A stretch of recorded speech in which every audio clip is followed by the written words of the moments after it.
you assess how practice has gone this week, getting ready now, knowing it's March and Yeah.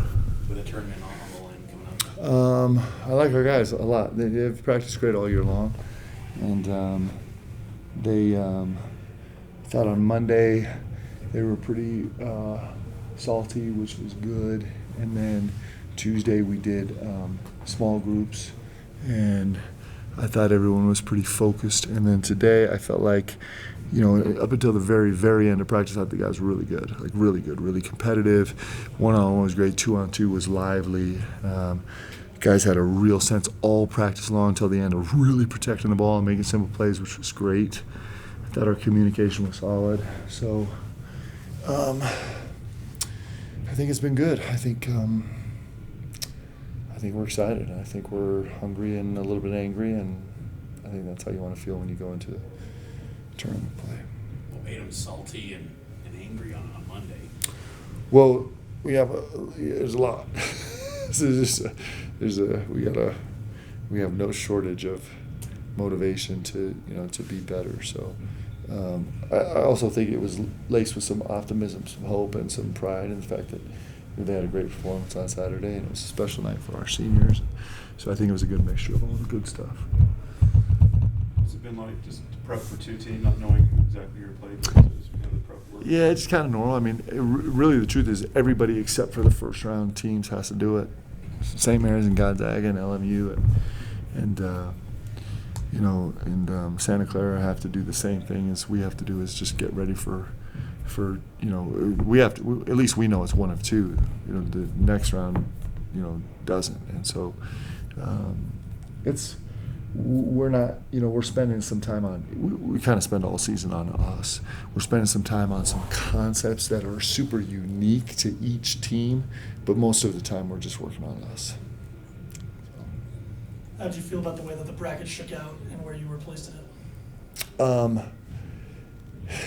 Everybody's got to do the same thing. We got to go win a game. So it's fine. I think it's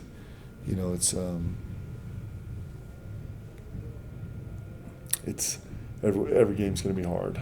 So it doesn't, I don't know how much the bracket matters. Every time you step on the court in tournament play, it's really hard. So Have you noticed, has Rudy emerged kind of as the leader of this team going into this tournament? Yeah, Rudy's been playing very well, and he just is like, I mean, we talked about it after the game, I think, a little bit, but like those numbers 1 and 7 and 16 are ridiculously impressive. I mean, that's ridiculously impressive in terms of a 7-assist game with only one turnover, where a team is so aggressive they're actually putting his free throw line 16 times. It's hard to make that a 1-turnover game and a 7-assist game. Is way different than a 7-assist, 1-turnover, 6 free throw game. It's way different, right?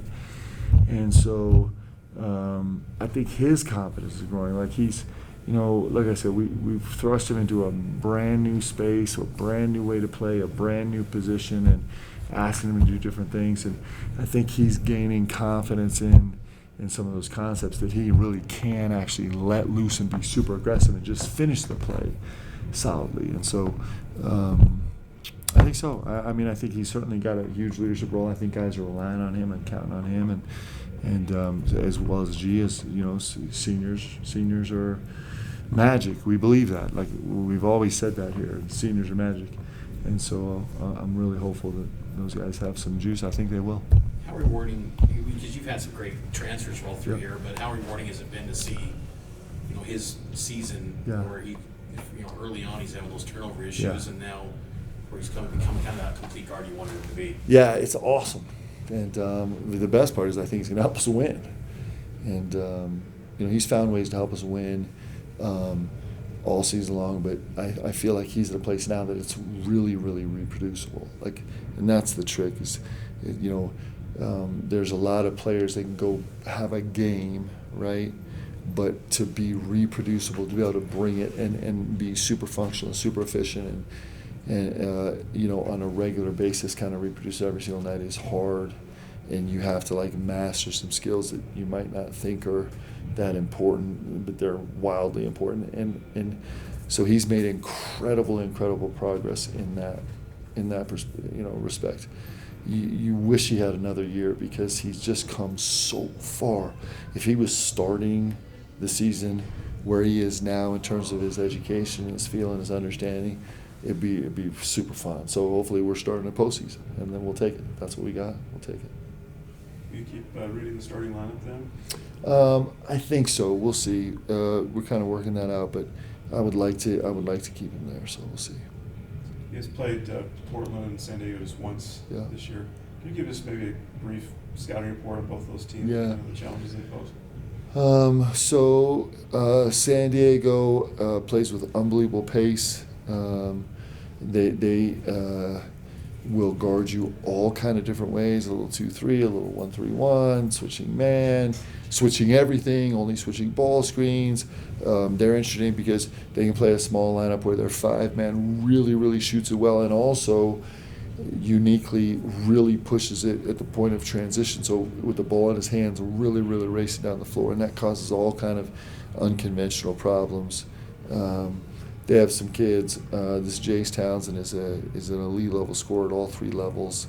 They have some size they can throw on the floor that they've been starting with a little bit. So they're a super dangerous team. And then this Portland team is super interesting. I mean, they're ridiculously skilled. We saw what Sholin did here, and he's like their 3rd or 4th leading scorer, and he single-handedly put on a show. But Woods is playing at an unbelievable level right now, and Robertson is just a matchup nightmare because he's a point forward, like the truest sense of a point forward. They switch a ton on everything. They'll switch everything. They'll be really methodical on it. They'll push hard in transition, but then they'll be really methodical in transition and just try and take it in their half-court offense and really try and take advantage of matchups. They'll really think about trying to find a matchup they like and keep going at it and keep going at it and keep going at it. And so 2 really good teams.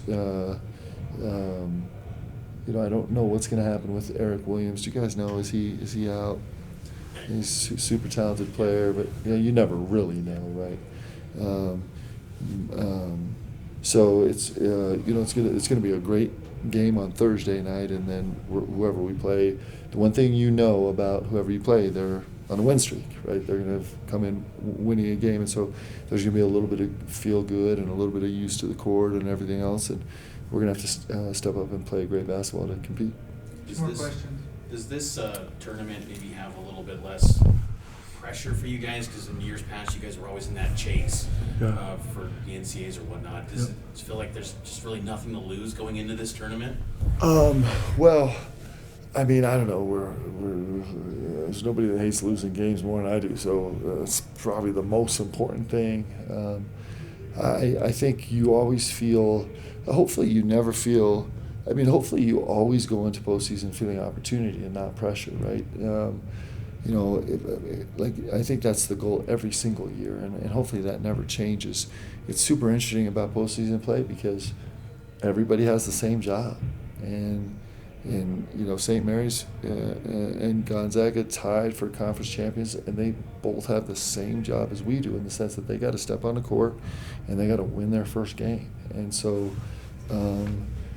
I hope we never feel overwhelming pressure. I hope what we feel is like a little bit salty and a lot super hungry and a lot appreciating the opportunity because you only get to do it once a year, and there's a ton of work that goes into getting a chance to do it, and this team is, we're gonna have to have some things go our way, but we believe that we can go win, and that challenge sits in front of us on Friday night. So I just think we're feeling super hungry and a little bit salty, and like this is an incredible opportunity to go win. So that's what we're trying to do. When it comes to the postseason, I know you probably want to get that automatic bid or NIT, but would you be open to any postseason tournament for this young group to get more postseason experience after the WCC? I don't know. I haven't thought that far ahead. Like, we're just trying to go win a game Friday. Like, we'd like to go win Friday. That's kind of where all of our attention is right now. I know that's a lame answer, but it's kind of the truth. Yeah. Okay. Thank you, guys. Thanks for being here, guys. Appreciate you.